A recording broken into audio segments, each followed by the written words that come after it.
Трамп говорил, что он войн не начинает, но и тут, кажется, пошутил. Недостаточно хороший ответ Путина на предложенное ему перемирие дорого обойдется Москве. Меркель снова заговорила, но, кажется, зря. Обо всем этом и не только расскажу подробнее. В эфире «Нехта» самые важные и интересные новости к этому часу.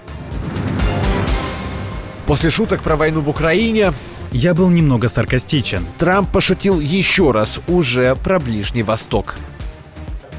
Ему придется сесть за стол переговоров. Помогут объединенные войска Европы.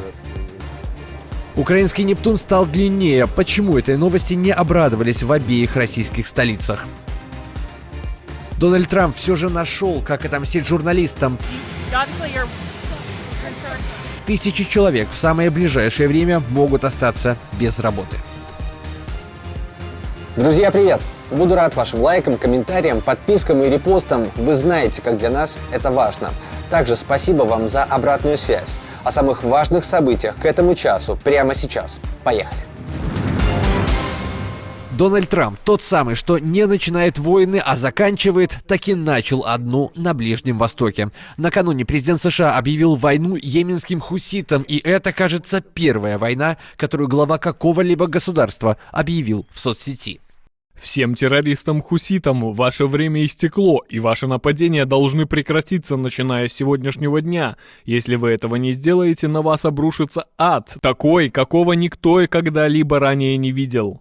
Собственно, условия, которые он поставил, сам же Трамп и нарушил. Еще до своих угроз капслоком в этом же посте он заявил, армия США уже наносит воздушные удары по базам йеменских хуситов. Там же президент США пригрозил Ирану, правда, капса было уже меньше. Ирану поддержка террористов-хуситов должна быть прекращена немедленно. Не угрожайте американскому народу, их президенту, который получил один из крупнейших мандатов в президентской истории, и мировым судоходным полосам. Если вы это сделаете, будьте осторожны, потому что Америка будет считать вас полностью ответственными, и мы не будем добры. Но в одном Трамп себе точно не изменил. В развязывании и этой войны он обвинил Байдена. Якобы это его администрация не смогла справиться с террористами и пустила дело на самотек. Ответ Путина на предложенное ему перемирие был недостаточно хорош. Об этом заявил премьер-министр Великобритании Кир Стармер по завершению онлайн-встречи коалиции желающих. В ней приняли участие 26 президентов и премьеров не только из Европы. Онлайн они уже договорились усилить санкции против Кремля, если Путин не согласится на прекращение огня. Я считаю, что рано или поздно ему придется сесть за стол переговоров и начать серьезное обсуждение, но мы не можем сидеть сложа руки и просто ждать, когда это произойдет. Мы должны продолжать двигаться вперед, продвигаться вперед и готовиться к миру, который будет безопасным и прочным. Теперь помимо санкций Москве, вероятно, придется встретиться и с европейскими войсками. На следующей неделе, в четверг, министры обороны этих же стран обсудят уже не возможность, а детали отправки своих военных в Украину. Президент Украины переговорами остался доволен. Это усложняет ситуацию для России. Теперь ей придется определиться, либо она поддерживает завершение войны, либо намерена ее продолжать.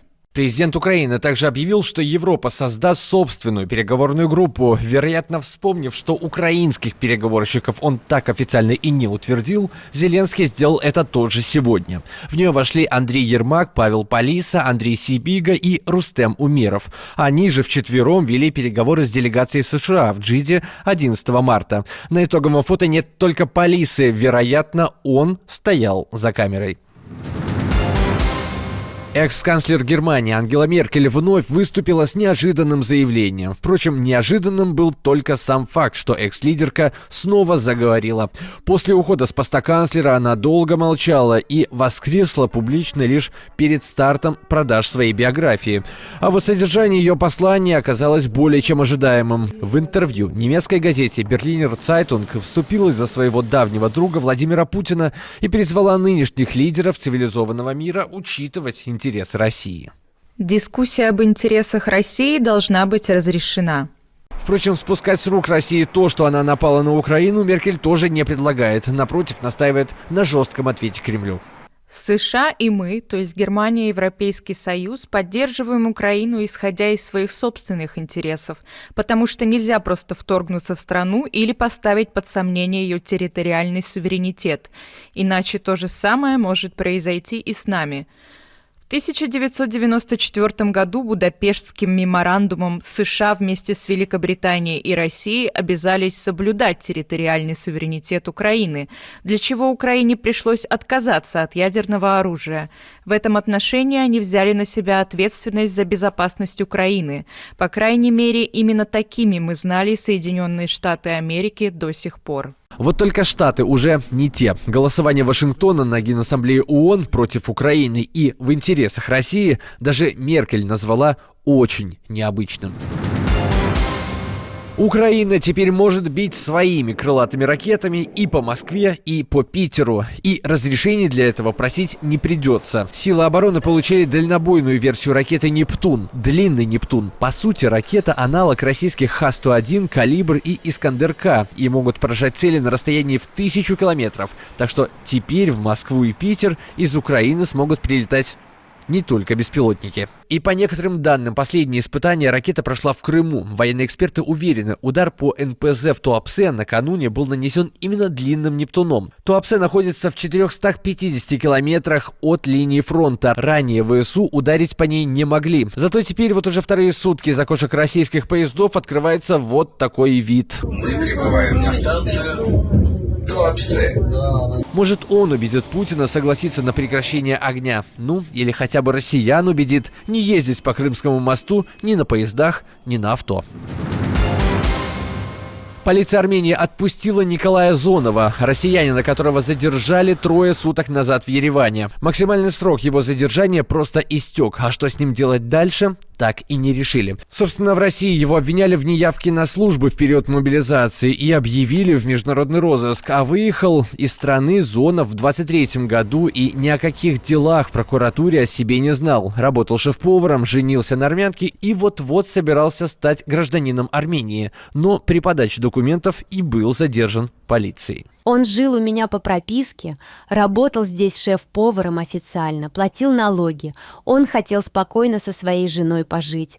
Мы планировали детей. Захочет после этой истории Зонов подаваться вновь на получение армянского гражданства, мы не знаем. Однако новости последних 2 дней одну вещь показывают очень четко. Быть дезертиром для россиян куда выгоднее, чем военным преступником. Команда Нехта уже рассказывала. Суд Финляндии приговорил неонациста Ваислава Тардена к пожизненному заключению за те деяния, которые он совершил в Украине, сражаясь на стороне РФ. Тем временем США теряет свой голос, а Европа и Азия свободу. И все это дело рук Дональда Трампа. Президент США подписал указ о сокращении 7 федеральных агентств. Крупнейшее из них – агентство США по глобальным медиа. Оно финансирует крупнейшие зарубежные американские СМИ, такие как Радио Свободная Европа, Радио Свобода, Голос Америки, Радио Свободная Азия и другие. Да, бюджетные запросы у них тоже немалые, почти $1 миллиард в год. Но агентство курирует трансляцию новостей и информации почти на 50 языках, примерно для 361 миллиона человек. Еще до подписания Трампом указа из этих СМИ массово начали увольнять людей. Ну, не увольнять, а приостанавливать сотрудничество. Собственно, один из сотрудников и поделился с нами тем, что происходит сейчас на некогда самом свободном радио Европы. В начале недели многие сотрудники, в частности в русской службе, узнали о заморозке контрактов. Фактически это увольнение. Мы следили за голосованием по американскому бюджету с надеждой на изменение ситуации. Эту неделю многие службы и проекты фактически были парализованы, команды сокращены до минимума, новостные ленты, которые делали 5-7 человек, всю неделю делает 1 человек. Полная турбулентность. Печально, что администрация президента сейчас вообще не учитывает положение сотрудников русской, белорусской и афганской служб, которые были вынуждены уехать из своих стран в Латвию, Армению, Грузию или Чехию и не могут вернуться домой. Никаким образом их статус не обеспечен. У них закончатся визы, ВНЖ, и они будут обязаны покинуть принимающие их страны. Это страшно. Судьбы отдельных людей. Годами работавшие в интересах независимого СМИ, получавшие эти статусы и ярлыки, сейчас могут пострадать за свою позицию. Помимо журналистов, указ Трампа ударит еще по агентствам, которые занимаются проблемами бездомных, трудовыми спорами и развитием местных общин. Еще дальше пошел Илон Маск. Он положил конец поиску депортированных в Россию украинских детей. Об этом пишет издание «Телеграф». Его неофициальный департамент при правительстве США закрыл работу исследователей Ельского университета. Они искали и возвращали детей домой. За время войны им удалось вернуть на родину более 1240 детей, а теперь сотрудников постигла та же участь, что и многих журналистов «Радио Свободы». Исследователи гуманитарной исследовательской лаборатории HRL недавно были уведомлены о том, что государственное финансирование их работы по войне в Украине было прекращено. Сам же Маск похвастался тем, что запустил еще одну ракету в космос и пообещал отправить робота-гуманоида на Марс уже в следующем году. Бой Маску в Штатах пока дают немногие. Удар по репутации миллиардера попытался нанести сенатор от Аризоны Марк Келли. Заявил, что не будет больше ездить на своем Тесла. К слову, Келли еще и бывший командир шаттла НАСА, который ранее сотрудничал со SpaceX.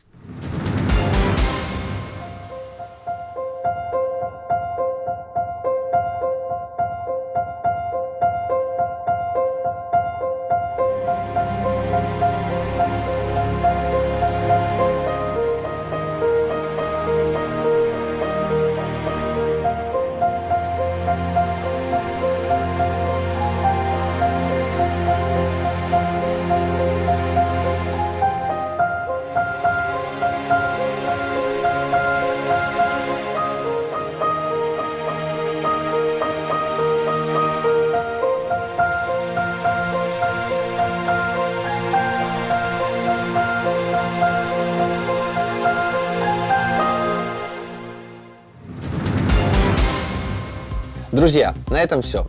Не забудьте оставить лайк, комментарий. Мы же с командой продолжим следить за самыми важными событиями. Оперативную информацию от Нехта ищите в телеграм-каналах и на платформе X. Спасибо вам за доверие. Оставайтесь с нами и хороших вам новостей.